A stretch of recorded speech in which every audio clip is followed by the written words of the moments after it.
You're watching Guude. You're watching Guude.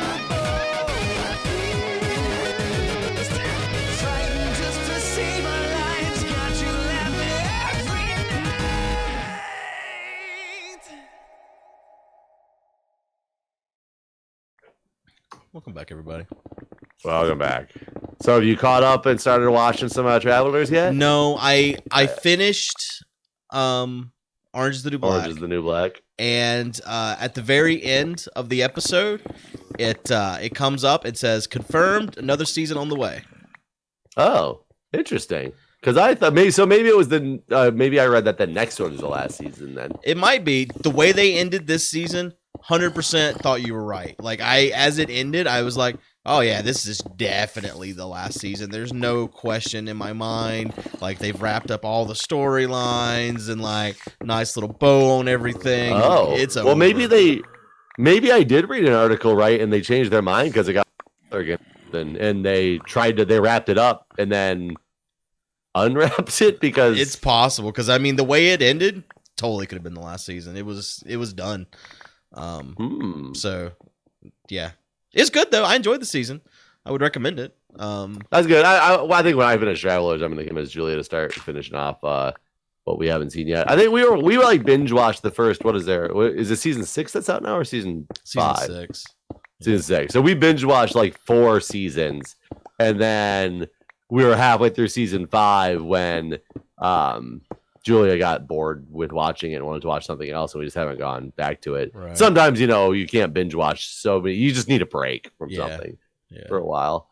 But so I'm like an episode and a half into Travelers, and I'll tell you, I'm curious what your thoughts are going to be. So you know what? Actually, now that I say that, I did start it up last night after I finished Orange is the New Black, but I think I watched 5 minutes of it. I watched the recap and maybe 5 minutes. I don't even remember what I saw, to be honest. Yeah, I'm curious what you're gonna say when you see like where I'm at so far, just how they're working with the what happened at the end of season 2. But more news about that, as I had a lot of people that were determined that you were absolutely right, that you're the one who introduced me to Travelers.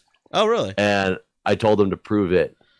And they came back and actually were like, you know what? I just found where you asked Guude if he'd ever seen it because you just started watching it and you thought it was really good. And he was like, oh, yeah, I've seen that show.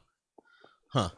Okay. So just so you're aware. Well, that's what they said last time when we were live streaming this, actually. That's what they... So that's... people live streaming it apparently found it, but it's my episode 123, apparently, when... when it happens, just wanted to throw it out there and give. Well, I guess the reason why I thought is because it happens a lot where like one of us we watch a Netflix show and the other one hadn't seen it, and I thought this was one of those occasions, honestly, but obviously not. Just saying I'm right, It's not rubbing it in or anything. Saying how right I am all the time about everything. That's good. Okay, wait, I just got enough string. I can actually make a bed real quick. I'm going back here to the other bed right now.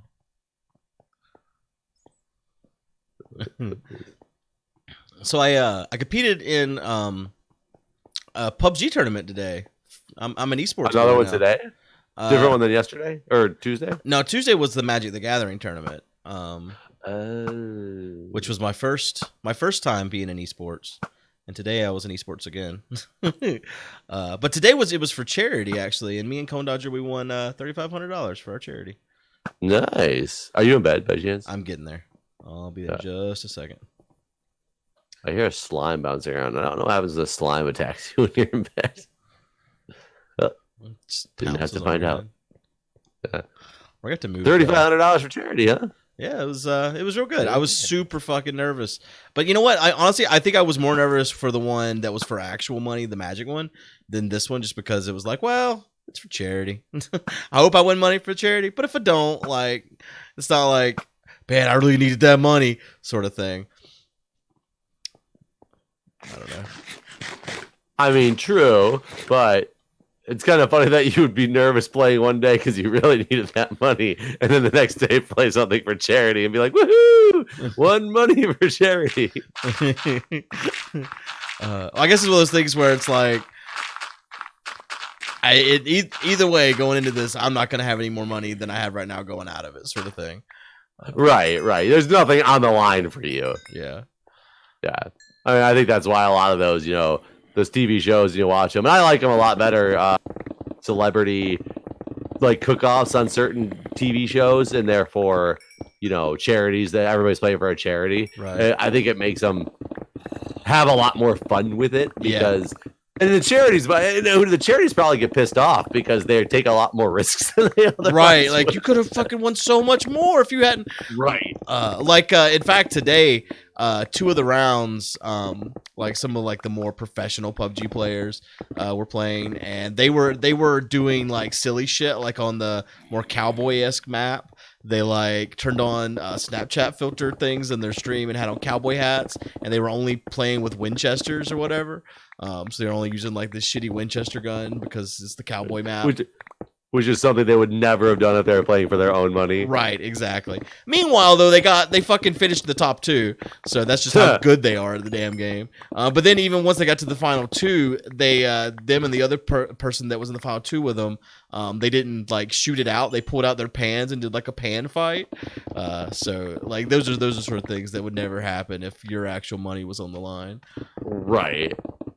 But I guess it's more fun. It's more entertaining, at least, for the people at home. Yeah, except for the guy who lost or got second place or whatever. You do wonder if their charity's going, but you could you lost us $50,000 because he wanted to play with a pan. Right. Honestly, those charities probably, for the most part, have no idea. They probably just get this check in and they're like, "Oh, awesome! This person got us some money." Like they don't know about gaming and. Unless it's a specific charity about gaming. Yeah. Well, some of them are. I mean, Direct Relief was one of the ones. That's what Kurt raises his money for. So Direct Relief? Yeah, Kurt. I didn't know this either until today. I guess I don't watch enough Far Lines or Bus, but Kurt stopped raising money for Child's Play. He raises money for Direct Relief now. Yeah, I had no idea that was the case. I wonder. Wow. I wonder why or what Child's Play thought of that. I don't know. Child's Play probably didn't like that. If I had to guess, I've never even heard of Direct Relief. MC Gamer works for similar Relief, concept. Actually. No, they raise money for impoverished people that need help. Oh, so I mean, I guess this sounds bad because it's the children. But I mean, maybe if Kurt wanted to branch out from just being raising money for children and wanted to like help out different groups of people, you have to branch away from Child's Play then because they're and he's still helping kids. There's poor families with kids. But he's helping the whole family now, right, just the children. Essentially. Granted, when you help a child, I'm sure you're helping the entire family. Like I'm not. I mean, a lot changed with Child's Play over the last few years too. So I don't know if that had anything to do with it, but the people that work there and stuff moved on with their lives and things. So I mean, that might be a part of the reason. I don't know. I know, like I said, MC Gamer works for Direct Relief. Like he's employed by them. So I don't know if that had anything to do with it either. I tried to get Extra Life added to the list today for the tournament thing, but there wasn't time to get it in time. So we had to choose from like six possible charities or whatever. Can you imagine if you like one of these charities? Think about it like this: and maybe they've done it before. Maybe there's been people that I don't know if other charities try to after the stuff that you've done for Extra Life to see if you'll work for them instead. Do what now? You broke up there in the middle of that. Has any other charity like reached out to you and asked if you would like switch away from Extra Life? Yes. So imagine and granted it's a big group and you're raising like massive amounts of money, but how cool of a feeling is it to think that somewhere, sometime, these organizations have meetings about you? All right. Like how can we get them?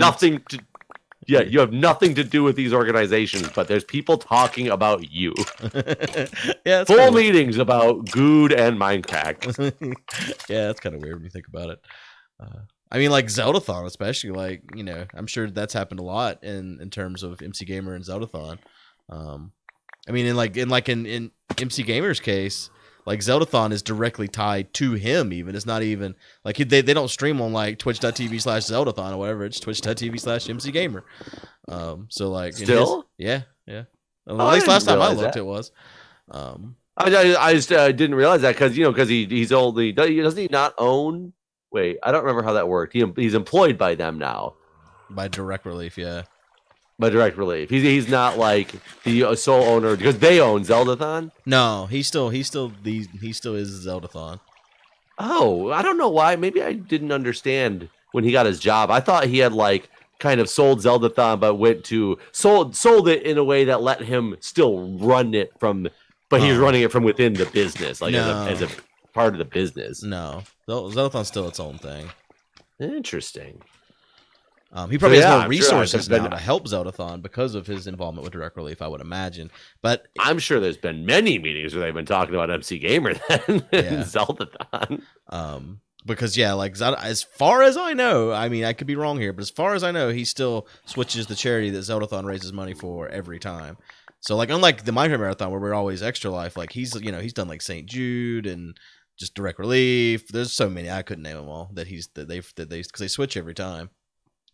And they do more than one a year, right? I think so. I'm pretty sure. Is it two major ones a year? I don't know. It might be even more than that, honestly. It seems like every time Zeldathon ends, there's another one on the horizon. So they might do like 4 a year even. I don't really know. I don't know. I feel better about our own marathon going into this year, this 2019, though.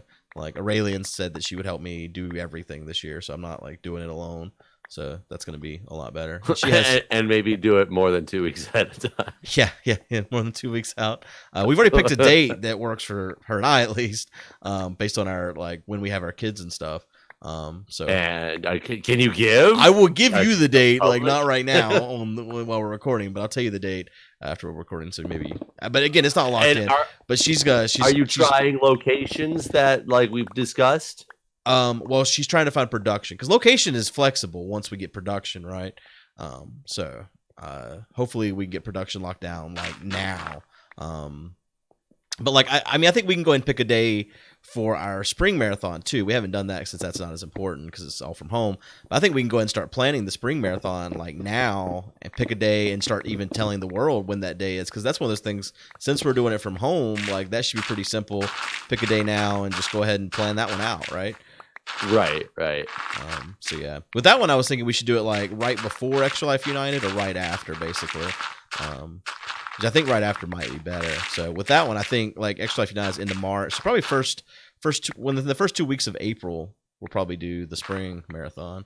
Honestly, but yeah, that's not locked. I mean, if you plan it, you could always get your whole area set up and have some people come out for the spring marathon if they can make it.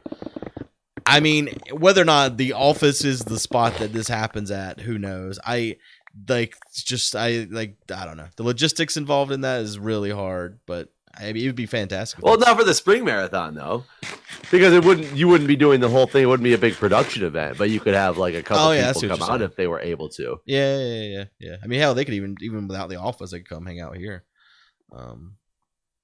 Yeah. If it was for the main marathon, I think that's what I was asking if she was helping you plan some of that stuff too to get that. No, I told her to look into production companies outside of that. I did tell her what my idea would be in terms of hopefully maybe transforming the office into a place. But I mean, if we can find another I don't know, I still feel bad asking people to help fundraise to complete an office that, even though the whole point is for the marathon, like it still feels like somewhat self-serving, if that makes sense. I don't know, maybe I'm overthinking it. Right. Because once the marathon's done, it's still your place. Like you still own it. Right. But I mean, it would be fantastic if we did just own a place at the marathon. If I won the lottery tomorrow, that's the first thing I would do is set that up so that marathon was secure in a location here, and this is where we did it every time. Not that I mean, maybe what you could do is just start a production company based out of the office, then we're all set. I mean, I really do think that if we were a charity ourselves, not that we would change where we raise money for like Extra Life, but then where people could donate and it'd be tax deductible, all those sort of things. We could do a charity production company, so to speak. So anyone in this area at least could come and do events at that space for charity. It wouldn't have to be Extra Life, any charity. So, I mean, I think that there is a need for that sort of thing. I don't know. Is your office big enough? If, like, let's say the pipe dream happened, you won the lottery. Is it big enough to house like the marathon? Oh yeah, Like in full-fledged yeah, like glory? the open area, the biggest open area, like when you first walk in, is a little bit bigger than where we did at Nerd Fusion. And then I have a full size like industrial kitchen as well.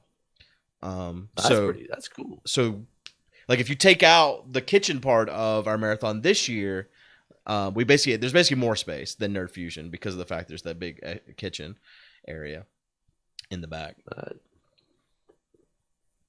Interesting. Yeah, whenever you talk about office, I guess I picture it like a home office, but I realized it was like an industrial office, right?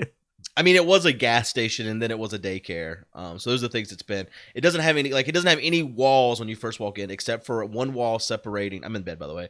One wall separating the giant open area and the kitchen area.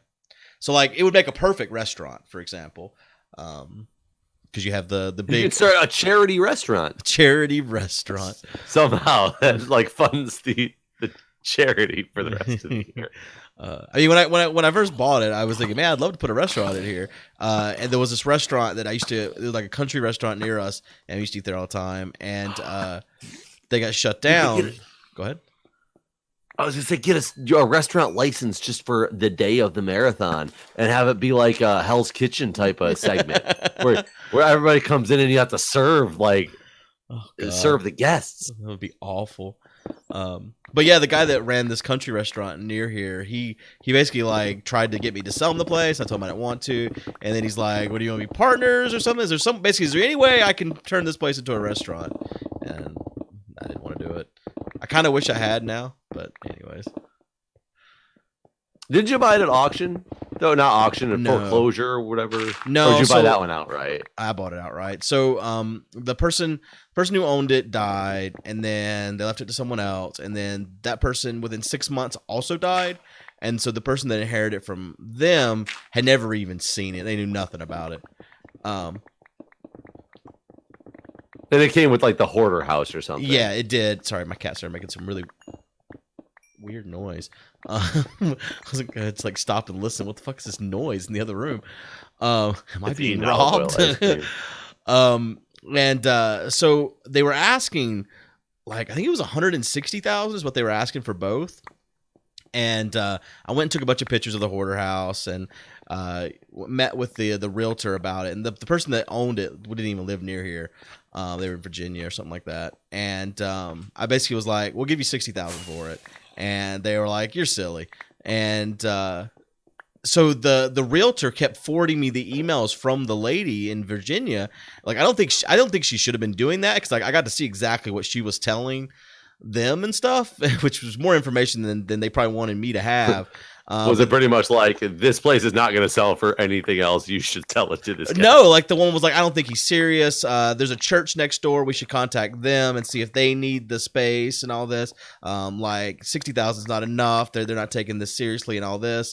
And so then I went and took all those pictures of the hoarder house. Plus, also the church that's next door is this church that my grandma goes to that is literally the most failing church in the world. Like it is, it will be shut down. They can't buy anything else. No, they couldn't. They couldn't buy meals for everybody on a Sunday if they had to. Like it is going like their junior class. The youngest person that goes to this church now is 60. They're down to like 19 people total. Like they will be out of people to go to church within the next 20 years.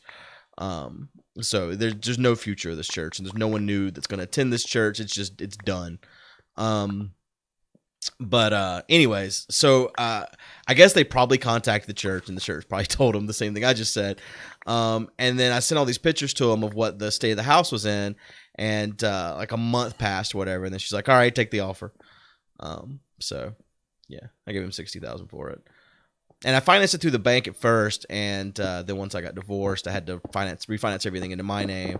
And so, like, money I had saved up for my taxes, I ended up just having to basically pay it off with that money.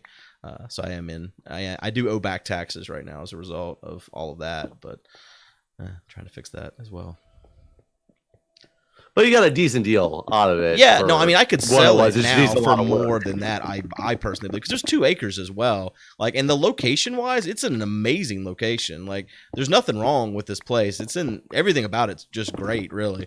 So I think if she had been more patient, disrepair.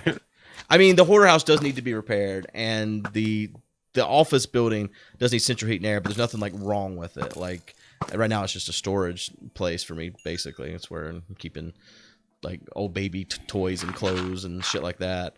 Like, it's literally like a storage unit, and it is also where I used to record my loot crates. But yeah, like the hoarder house does need more repair than the office does. The office would need central heat and air. And honestly, if we got central heat and air in the office, we could do the same thing we did this year if we had a production company that could bring in like cameras and stuff. Like, we could technically do it at the office and use like the burners and for like sliced and shit like that. But we would need cameras and that sort of thing because it doesn't have. Well, I don't have any of that shit either. We could probably do like a ghetto marathon from there for like, I don't know, probably 10,000 worth of money put into it. That would get like new carpet in the front area, central heat and air in, and then we'd have. But if you wanted to like make it nice, you'd put in what, like 50? If we wanted to have all the camera stuff that Sevidus has in Nerd Fusion's office, he said he spent 60,000 on everything. He said some of that stuff. Oh, that's not bad. He had some really nice equipment. That's that's less than I thought for everything. That's the flooring. That's the truss to like hold the stuff. Like, basically everything you saw, he spent 60,000 on. Oh, that's way less than I actually thought that would cost. Just because I don't price that type of stuff out. Yeah, I had no idea. Like, looking at it, I couldn't have guessed if I had to what that type of stuff cost. Yeah, he'd have been like, yes. And I'd be like, $100. He'd be like, higher. I'd be like, 5 million. Right. Yeah. I had no frame of reference at all, honestly. So yeah, I mean, we could I think for $100,000 we could have a fantastic place that includes because like the kitchen is a kitchen area, but it doesn't have any appliances, for example. So what I'd probably want to do, it has like one giant island where it's kind of meant for like cooking and then like serving it like if it was a restaurant. Basically, it's how that kitchen's framed out currently. What I'd probably want to do is rip that island out and make 4 smaller islands. So that I'd want to set up the kitchen for a competition like Sliced. I'd want to run Sliced multiple times a year, always for charity. But we could like have a budget and fly people in that are like, you know, known for cooking on YouTube and stuff. Well, like, it could be its own show, right? And I think you actually need to branch out to more than Sliced as well, though. What do you mean? I'd have other types of cooking shows on there. Right, yeah. I mean, everything doesn't have to have a competition of having, the cutthroat kitchen aspect of it. Right. You could just do a chopped version and then a cutthroat kitchen version, and then you could do just some of the ones that I wish I want to see when we do more cooking segments is not just about the donation. Well, except that's the way you get incentives for the donation incentives. It's hard to do anything else, but I would love to even see just who can replicate this dish the best, or here's a dish you have no idea what it is, make it, right? And there's Taste not it and necessarily make it sort of thing, right? Yeah. But that gets you into it's harder to have donation incentives based off of those type of things. So yeah, I would love to do a thing where like a month in advance we announce who's going to be at a thing and start raising money for it ahead of time, like Sliced or whatever. And then, I mean, again, this is I'm just talking about Sliced because that's the only one we've worked out details on how to get donations for. But it'd be really cool to say like, all right, whatever YouTuber that does cooking show thing will be here, and this is what we're doing, and blah blah blah. Do you have a pick that's almost dead? I'm ending one. Yeah. I'm going to the Nether. But yeah, I think people would be. I don't know. I thought people would be into this sort of thing. I mean, I agree. I just that they would. I wouldn't want to start trying to raise money for it and then like only raise a small portion, and then what do I do? Like, what do I do with this money? I don't know. I guess I have doubts about this, so I don't want to do it wrong. But I would like to do a fundraiser and try to raise money to have a permanent place for our marathon. I mean, you could always set up a GoFundMe page and just let it build. That's true. Yeah. Well, GoFundMe is one of those ones where you get the money regardless if you. It's not like Kickstarter. Like GoFundMe, you. The thing is, hell, I wouldn't even want to use a site like GoFundMe or anything because I wouldn't want them taking the 10 or 20% that they take. Yeah, that's kind of a lot of money to be taking from. Yeah. Did you hear about the current GoFundMe that Trump supporters are running? No. The border wall. Oh, is it? Yep. Yeah, I did hear about that. That's right. I am actually curious to find out what's going to happen. Like all of a sudden, he reneged on his statement that he was going to sign the temporary bill, and then out of nowhere he was like, you know what? Never mind. I'm not going to sign it. I will let the government shut down tomorrow. Yeah. So curious to see what's going to happen coming up soon.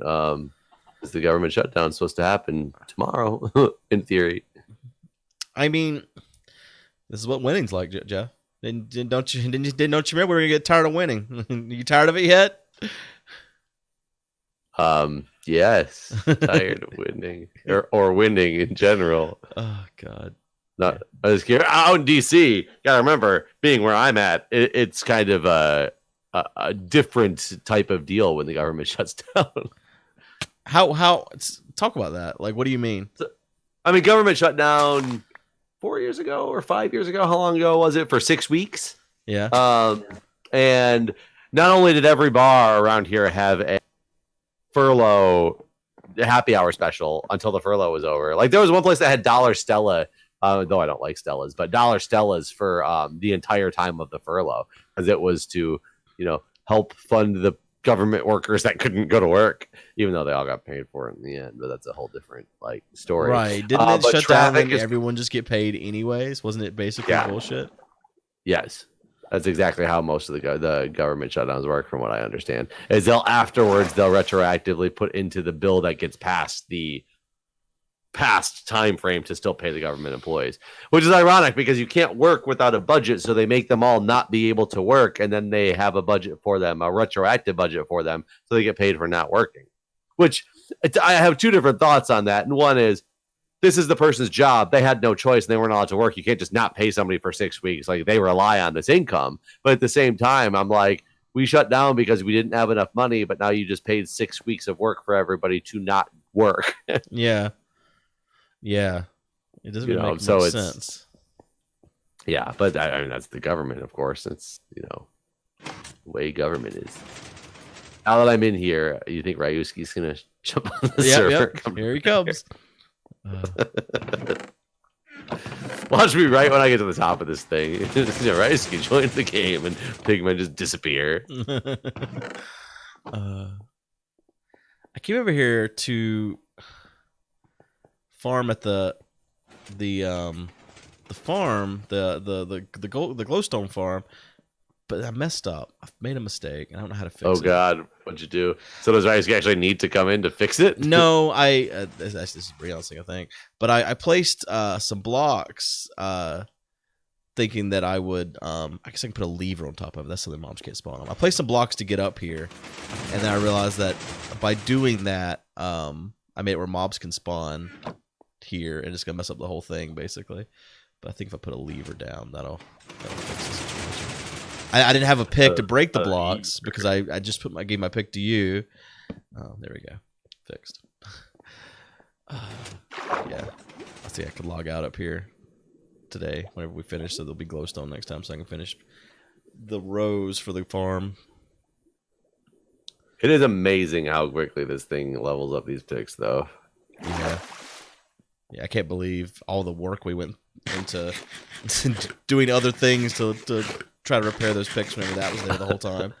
Yeah, we just had no idea. Yeah. Well, we should probably finish this episode here. All right, guys. Thanks. We'll see you next time. Bye.